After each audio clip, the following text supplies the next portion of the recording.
I was sitting at my kitchen table, the morning sunlight spilling across the polished oak, when my phone buzzed.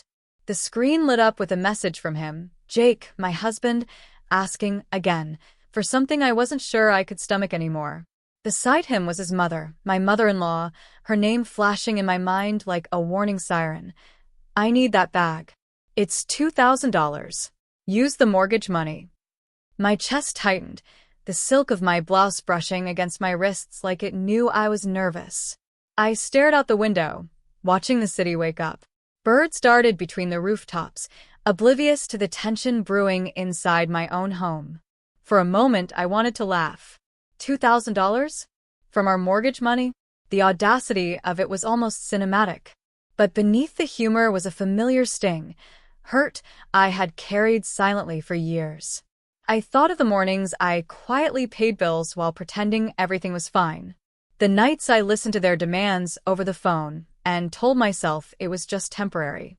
My reflection in the glass showed a composed woman, hair pulled into a neat bun, eyes sharp, posture perfect, but the truth was layered beneath, in the little tremors of my hands, in the irony I felt at my own patience.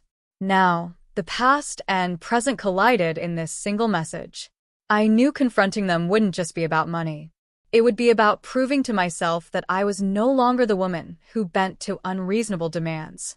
Today, something had to change. It feels like a lifetime ago, but I can still remember the way my hands shook the first time Jake and his mother cornered me about money. I was younger then, fresh out of college, bright-eyed and full of hope, carrying a heart that thought love alone could solve everything. It started innocently. Jake had lost his job, and his mother, Margaret, was visiting for a friendly weekend. By the second morning, their friendly smiles had been replaced with veiled demands. "Olivia," Margaret said, flicking her perfectly manicured fingers, "you know that bag at Couture Luxe? It's only $2,000. You should get it for me. It's practical." Practical? My throat tightened at the audacity of it. I remember gripping the edge of the kitchen counter so hard my knuckles whitened. I wanted to scream, to tell them both to leave, to wake them up to the reality of our bills, our rent, our life. But the words wouldn't come. Instead, I froze, swallowed the lump in my throat, and nodded politely.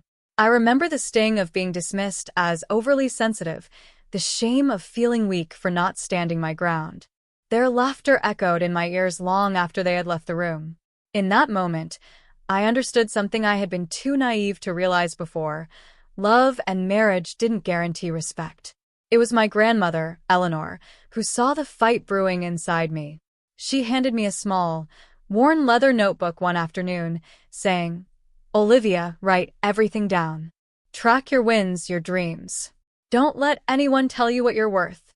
Not your husband. Not his mother, nobody." That notebook became a symbol of resilience, a quiet rebellion I carried in my bag everywhere. By the time I left their house that evening, I had made a decision. I wouldn't bend to unreasonable demands anymore. I would find my own way, even if it meant walking alone. The seed of independence was planted, watered with the hurt of rejection and the courage of Eleanor's words. That night, lying in my small apartment, I felt both fear and excitement intertwine. Fear of the unknown. Excitement for a future where I was in control, where no one, not even my husband or his mother, could dictate my worth or my choices. I still remember the first night I sat in my tiny apartment, Eleanor's leather notebook open on the coffee table, wondering if I had what it took to make a life for myself. The city outside my window hummed with ambition, and I felt simultaneously dwarfed and exhilarated. I had no safety net, no job lined up, no plan beyond the promise I made to myself. I would never be powerless again. The first months were brutal. I applied to every position I could find, often being told I was overqualified, underqualified, or just not the right fit. Some nights, I cried into my pillow, exhausted and frustrated, wondering if I had made the right choice in standing my ground against Jake and Margaret. But every time despair threatened to take over, I would glance at the notebook on the table. Its pages were filled with my dreams, my affirmations, and Eleanor's scrawled notes. "Know your worth. Don't apologize for it." That small book became my anchor. Then came Maya, a seasoned marketing executive who noticed my persistence during a freelance pitch. She believed in my potential in a way that no one else had. Under her guidance, I learned the ropes of digital marketing, finance, and entrepreneurship. The work was grueling, late nights staring at spreadsheets, endless calls with clients who doubted me, but every small win tasted like victory. My first profitable campaign, my first satisfied client testimonial, my first time seeing money flow into my own bank account without asking anyone for help. Each step was a quiet triumph. I quickly realized that I didn't want them to see me succeed, not yet. I wanted the transformation to be mine alone, a secret garden of hard-earned independence. So I posted modest updates on social media, carefully curating images that hinted at stability but hid the reality. I was thriving. By the end of the second year, I had launched my own consultancy, managing multiple clients and building a reputation for efficiency, creativity, and reliability. The irony wasn't lost on me. The same woman who once trembled at a $2,000 bag request was now making six figures, paying her own rent, investing, and even putting money aside for the house we had mortgaged together. I had become the architect of my own destiny, and it felt intoxicating. Still, there were moments when I thought of Jake and Margaret. I wondered if they'd ever understand the cost of their demands, not the financial cost, but the emotional one. Would they recognize that the woman they once underestimated had quietly built an empire without them? I didn't know yet. But I knew one thing. The day would come when they would see me, not as the compliant, timid wife or daughter-in-law, but as a force they could no longer ignore. And when that day arrived, I would be ready.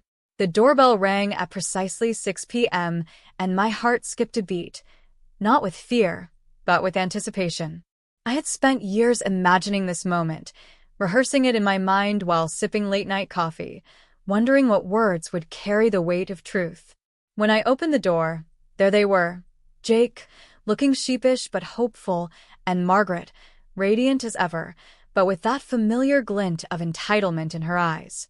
"Olivia," Margaret began, her tone sweet but edged with expectation, "we just wanted to talk about." I held up a hand, cutting her off. "Please come in. Make yourselves comfortable."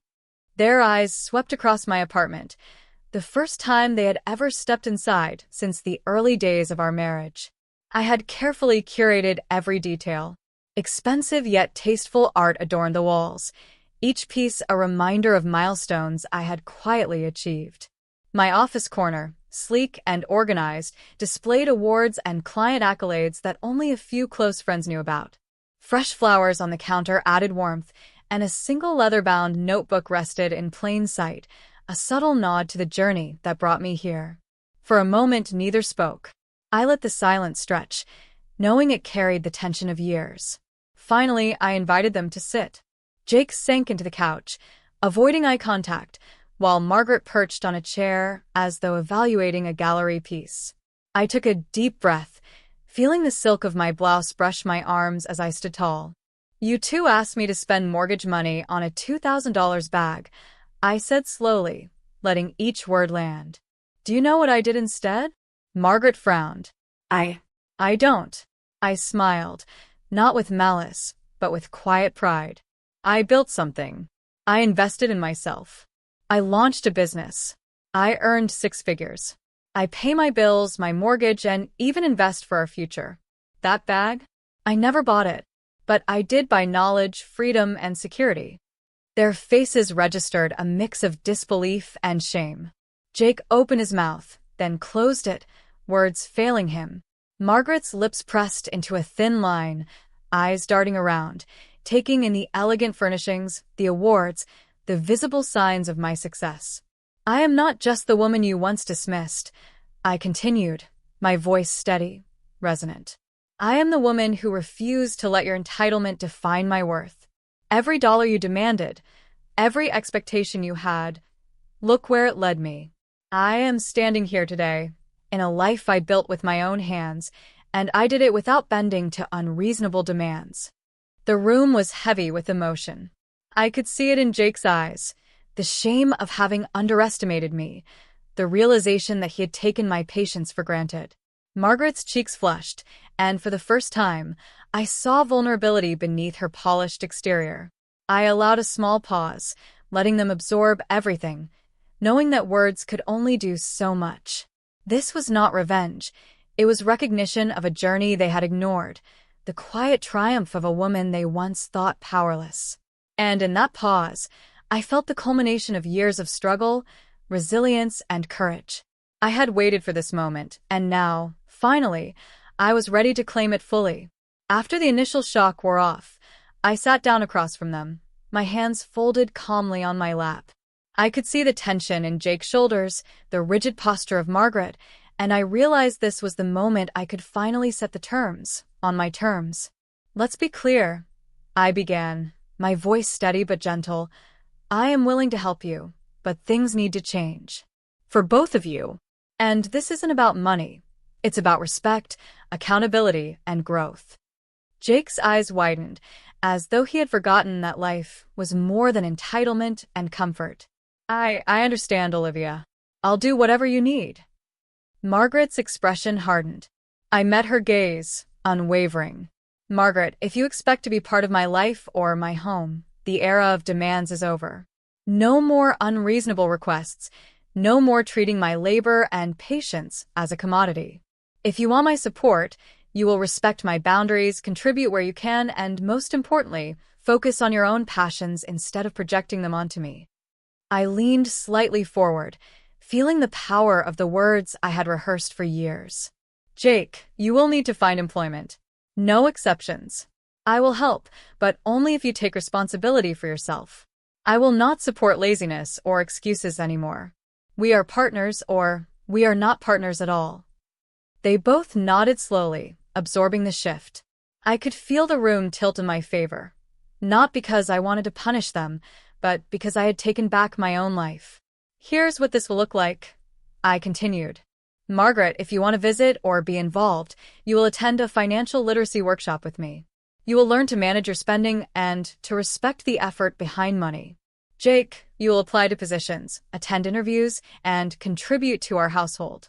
I will provide guidance where necessary, but the responsibility is yours." I paused, letting the weight of my conditions settle in the air. This wasn't vengeance, it was education, accountability, and the opportunity for growth. For years, I had carried the burden of their choices. Now, the power dynamic had changed. "You see," I added softly, "I care about both of you, but I care about myself first. I will not allow my life to be dictated by entitlement or dependence ever again. If you choose to respect these conditions, we can move forward, stronger, healthier, and more honest than before. If not," I let the sentence hang, heavy with consequence, before rising from the couch and smoothing my blouse. For the first time, I saw them pause, really consider me, not just as a wife or daughter-in-law, but as a woman who had endured, grown, and emerged unshaken. I had set the boundaries. I had drawn the line. And in doing so, I realized the power wasn't in what I demanded from them. It was in claiming the respect I had earned for myself. Weeks passed after that confrontation, and slowly, almost imperceptibly at first, Jake and Margaret began to change. Jake found a position at a marketing firm, something he was genuinely passionate about. He called me occasionally, sharing small victories, his voice tinged with pride instead of entitlement. Margaret, with some initial resistance, attended the financial literacy workshop I had insisted upon. Watching her stumble through budgets and spreadsheets, then gradually gain confidence, was strangely satisfying. She even laughed about her mistakes, a humility I hadn't seen before. I watched these changes with a quiet satisfaction that had nothing to do with triumph over them, and everything to do with the woman I had become. I had endured the humiliation, the demands, the unfairness, and emerged stronger, wiser, and unshakably independent. My apartment, once just a small refuge, had become a sanctuary of my achievements, each detail reflecting years of effort, discipline, and courage. One evening, I pulled out Eleanor's leather notebook, the very first token of encouragement she had given me, and ran my fingers over its worn edges. Each scribbled note, Every affirmation felt like a heartbeat of my past guiding my present. I realized then that the real power wasn't in the money they demanded or the obstacles they created. It was in my refusal to be defined by their expectations, in my unwavering commitment to myself. As I placed the notebook back on the shelf, I glanced around my apartment, taking in the elegance and warmth I had built with my own hands. For the first time in years, I felt a sense of completion, not just of a financial journey, but of an emotional one. I had turned pain into resilience, entitlement into lessons, and conflict into empowerment. I knew the road ahead would still require patience, boundaries, and courage, but I was ready. I had learned that self-respect isn't negotiated, it's claimed. And in claiming it, I had reshaped not only my own life, but the lives of those around me, in ways they could finally recognize. I stood by the window, sunlight spilling across the room, and whispered to myself, a gentle smile tugging at my lips. I built my life on my own terms, and no demand, no expectation, no bag, and no one can ever take that from me. In that moment, I was free. Strong. Unapologetically me.